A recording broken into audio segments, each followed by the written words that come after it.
लेकिन हमको ये लगता है कि सीमा हैदर यहाँ जब से आया, स्वरोजगार का सबसे ज़्यादा फ़ायदा तो सीमा हैदर उठाया है। देश का युवा अलग पबजी की तरफ फिर गया कि हम भी पबजी खेलेंगे, पाकिस्तान हम भी पाकिस्तान से मिलेंगे। फ़र्क इतना रहेगा कि उसको 4 बच्चा वाला मिला, हमको 2 बच्चा वाला मिलेगा, किसी को 6 बच्चे वाला भी मिल सकता है। ये सब इस तरह की औरतें होती है, इन सबको वाहियात कहिए। हथियार तो ओरिजिनल सचिन के पास है, जिससे पाकिस्तान के बॉर्डर पर रोज़ फायरिंग होता है। तो सबसे पहले तो उनको नागरिकता नहीं मिला है, तो चारों हथियार को कैसे नागरिकता और लाइसेंस मिलेगा? जिस देश का प्रथा यही रहेगा, उस देश में तो आतंकवादी ही पलेंगे, इंजीनियर तो पलेंगे नहीं। तो ज़रूरी है कि सीमा का ये चारों हथियार लाइसेंस मिलने के बाद भी जो है भारत के सेना के लिए काम नहीं आएगा, ये पाकिस्तानी सेना के लिए काम आएगा। नमस्कार, मैं सचिन कुमार और आप देख रहे हैं सौगन टीवी। एक तरफ पाकिस्तान से बार बार हमले किए जा रहे हैं, कितने सैनिक हमारे शहीद हो गए, और दूसरी तरफ सीमा हैदर को आए 1.5 साल से ऊपर हो गया, लेकिन फिर भी इलीगल तरीके से आई है, फिर भी देश में रह रही है, सरकार उस पर कोई एक्शन नहीं ले रही है। इसके बारे में आपको क्या सोच है आपका?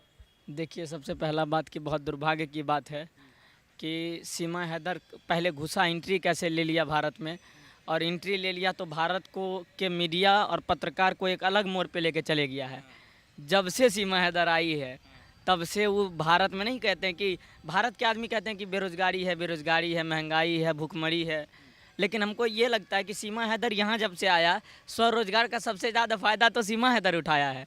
कैसे रोजगार का आप मौका बता रहे हैं? जैसे आया, सोशल मीडिया पे इंस्टाग्राम, यूट्यूब अकाउंट बनाया, फेसबुक, एकदम धकमपेल जो मन में आता है सब बकना शुरू कर दिया। ये कर दिया, वो कर दिया, भगवान में आस्था है, ये है, वो है। उनके तो समझ में नहीं आता है। आज देश के युवाओं को, देश का युवा जो है ये सब समझने लगा कि यार पाकिस्तान से इस तरह का हाल है, पाकिस्तान में तो सब फ्री फायर में। तो देश के मुद्दे, देश में युवाओं को भटकाने में सीमा हैदर का भी बहुत बड़ा सहयोग है। लग रहा है कि जैसे कि नहीं लग रहा है कि मीडिया अलग तरफ चल रहा है, देश का युवा अलग पबजी की तरफ फिर गया है कि हम भी पबजी खेलेंगे, हम भी पाकिस्तान से मिलेगा, हमको भी मिलेगा। उसको फ़र्क इतना रहेगा कि उसको 4 बच्चा वाला मिला, हमको 2 बच्चा वाला मिलेगा, किसी को 6 बच्चे वाला भी मिल सकता है। लेकिन पाकिस्तान से बच्चे वाले ही मिलेंगे। पाकिस्तान से बच्चे वाले ही मिलेंगे, जहाँ हलाला होगा जिस देश में, उस देश का तो यही हाल होगा। पाकिस्तान में तो बच्चे वाले ही मिलेंगे। जो सीधा सुशील नारी होती है, जो भारत सभ्यता संस्कृति से जुड़े भारत की नारी होती है, वो तो यहाँ देख लीजिए, नारी सब जौहर करने वाली भारत में जन्म लेती है। तो जो ये सब इस तरह की औरतें होती है, इन सबको वाहियात कहिए। और देश के सरकार को आज सीमा हैदर पर एक्शन लेना चाहिए, सीमा हैदर को देश से निकालना चाहिए, ठीक है। क्योंकि सीमा हैदर के अलावे भी बहुत सारे मुद्दे हैं। अभी मीडिया को कुछ नहीं होता है तो टीआरपी के लिए पहुंच जाता है, सीमा भाभी क्या किए नहीं किए।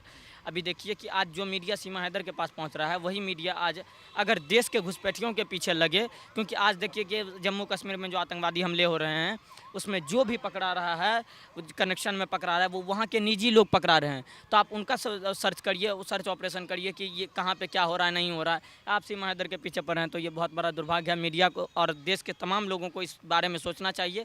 और सुनने में ये भी आ रहा है कि जब सीमा हैदर आई थी तो वो बोली थी कि हम अकेले नहीं आए, 4 हथियार लेके आए हैं।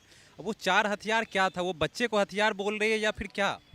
हमको तो लगता है कि यही ये हथियार के बारे में अगर बात है, तो 4 हथियार कैसे लेके आई है? अगर वो हथियार लेके आई है तो दिखाइए। अब उसके पास चलता फिरता हथियार तो वही चारों दिख रहा है, उसका बच्चा। हथियार तो ओरिजिनल सचिन के पास है, जिससे पाकिस्तान के बॉर्डर पे रोज़ फायरिंग होता है, ठीक है।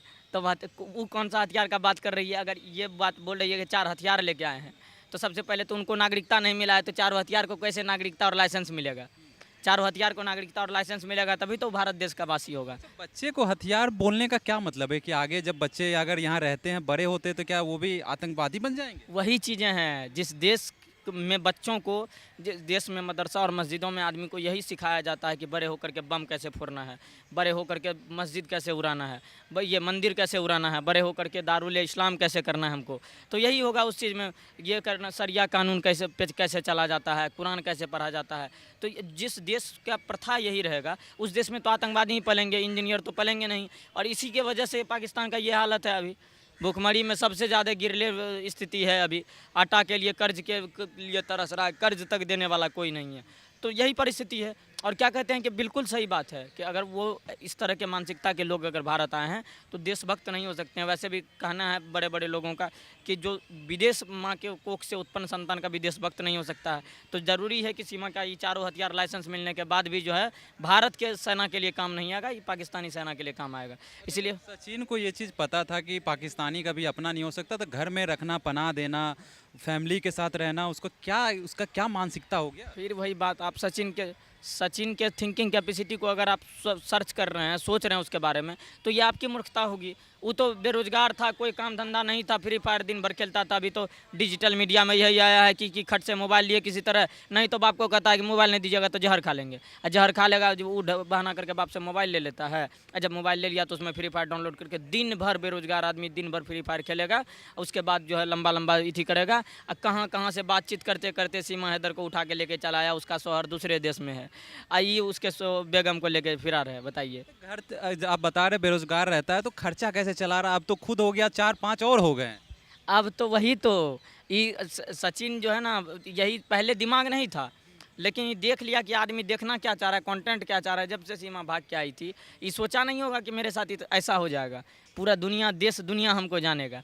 लेकिन फंडिंग का भी लफड़ा है क्या? सब चीज़ का लफड़ा है। देखिए, कोई भी काम बिना प्रायोजित नहीं होता है, सब कुछ प्रायोजित है। ठीक है, देश में एक तरफ होता है कि मुद्दे से भटकाने के लिए विपक्ष लोगों का ऐसा सब हाथ होता है, हथकंडा अपनाया जाता है। ठीक है, तो ये सब बहुत ज़रूरी है। आज देश के नेताओं को, युवाओं को सोचना चाहिए और इसका विरोध होना चाहिए। सीमा हैदर को देश से बाहर जल्दी से जल्दी निकालना चाहिए। बोल रहे हैं मीडिया जाती है उसके पास। अगर सीमा हैदर का मामला शांत हुआ और कुछ दिन बाद, साल 1.5 साल बाद पता चला कि वही बम बन के फट गई, तब आप बोलिएगा कि मीडिया उसका साथ छोड़ दी, बम बन के फट गई, तब क्या होगा? नहीं तो इसीलिए तो जितना मीडिया साथ दे रही है, उतना गवर्नमेंट के का जो ऑफिसर है वो उस पर सर्च करे, क्यों आई है, किस मकसद चाहिए। एक तरफ भारत खुद पॉपुलेशन से परेशान है, चाइना को मात दे रहे हैं हम पॉपुलेशन में, और तब आप 4 बच्चा किसका है नहीं है लेकर के चल आते हैं भारत। तो देश का दुर्भाग्य नहीं है तो क्या है। ये थी सीमा के बारे में राय जनता की, और ऐसे तमाम खबरों के लिए बने रहे हमारे साथ, देखते रहें सौगंध टीवी। धन्यवाद। आप देख रहे हैं सौगंध टीवी, सौगंध वतन की।